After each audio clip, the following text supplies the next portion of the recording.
guys along another first date journey. Today I'm meeting up with a guy that I met on Facebook dating. Out of all places, crazy, I know. But here we are. It's a Saturday. We're going out for dinner about like 20 minutes away from my place. He also offered to drive to my neighborhood, but he lives like an hour away. So I'm like, it's okay. We can meet halfway, especially for a first date. But it was nice that he offered. He's like chivalry. Oh my gosh, I can't even speak English. Is not dead. I haven't been on a date in like 2 months.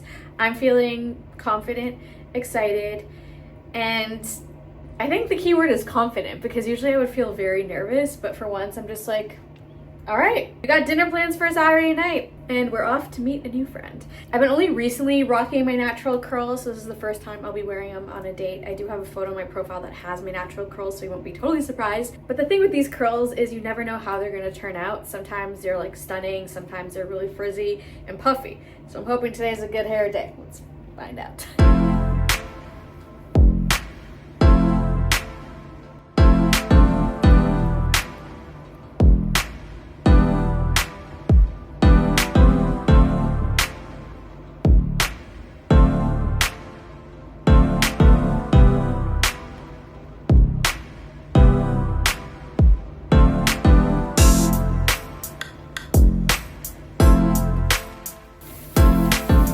First date, aka everyday makeup routine. We've got the Estee Lauder Double Wear. I have to mix these two colors together. Then we've got one of my favorite concealers from Tula, this Benefit Brow Gel.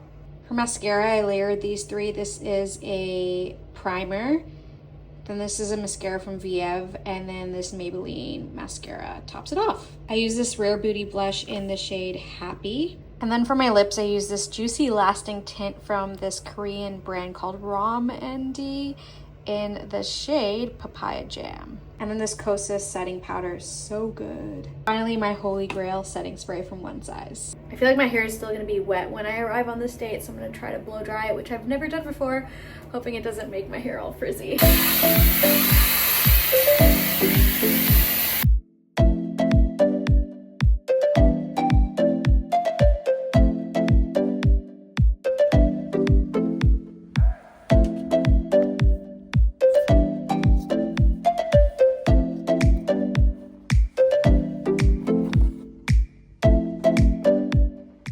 As for the first date outfit, we're going with my classic uniform, black boots, a cute black top, and jeans with like a red purse for a pop of color. All dressed up and ready to go. This is the final outfit, actually. This little pop of red truly makes a difference. Need to smell good and not be ashy. This top has truly been my go-to for first dates because this is so flattering with the sweetheart neckline.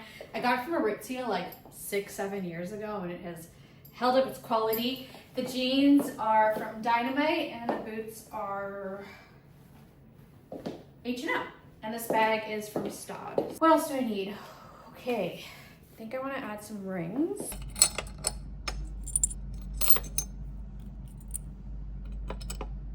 Cute. And then I feel like I do need a necklace because it's so bare.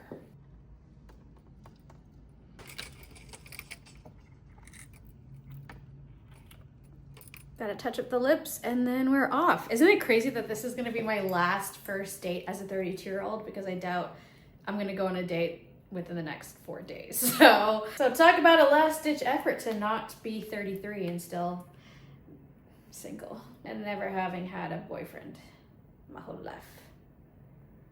Though I also, again, doubt if it does work out that he's gonna ask me to be his girlfriend in like 3 days. Again, no high expectations, just an opportunity to meet a new person, perhaps make a new friend, and see where things go. Leave each other better than we found each other. And of course, can't forget the affirmations before I leave the house, so a reminder to myself that I am beautiful, I'm worthy, I'm funny, I can keep a conversation going. This guy is just as lucky to spend time with me as I am with him, and it's gonna be a good night. Got to my destination, found parking easily, Princess Parking, we love that. I'm about to head out. I am feeling okay. Yeah, I'm good, I'm confident, I am ready to just have a good evening. And this is the first guy that I've actually talked on the phone before the date. Not once, but twice he called me, so I feel like he's either been catfished before or also just wants to see if the vibe is there. Because the last first date that I went on, it was with a guy that if I had met him in person, I would have known within like 3 seconds that I did not want to spend an hour and a half with him.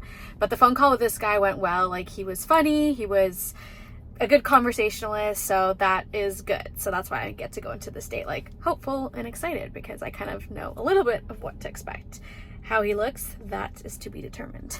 Hello, I am back from my date and it went well, but it's not gonna go anywhere, mainly because we don't have a shared faith, and that for me is definitely the most important thing. So note to self, even if I do jump on a phone call with a guy, clarify his faith and where he stands, because, you know, again, it's not something I'm willing to settle on.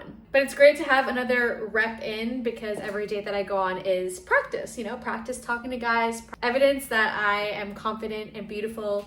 He was like, wow, you look so good. You know, like there's like little things like that that really build my confidence. So that's great, especially since I've only been on a handful of dates, literally less than the number of fingers I have. But obviously coming home, there is a slight sense of like disappointment where you're like, oh, again, another one bites the dust. Like, when am I going to get to experience that like giddy after first date feeling, or like being on a date and really being attracted to the guy and like having a major crush on them, you know, because of a lot of shared things and interest. And I do think, and I'm waiting for that little spark, because I think it should exist, even if it's just a tiny little flame in the beginning. I know people say that it can build from absolutely nothing, but I don't know. I want a little bit of a flame, a little bit of a crush on the guy, you know? But anyways, thanks again for following along on this first date journey, and let's see what 33 has to bring, I guess.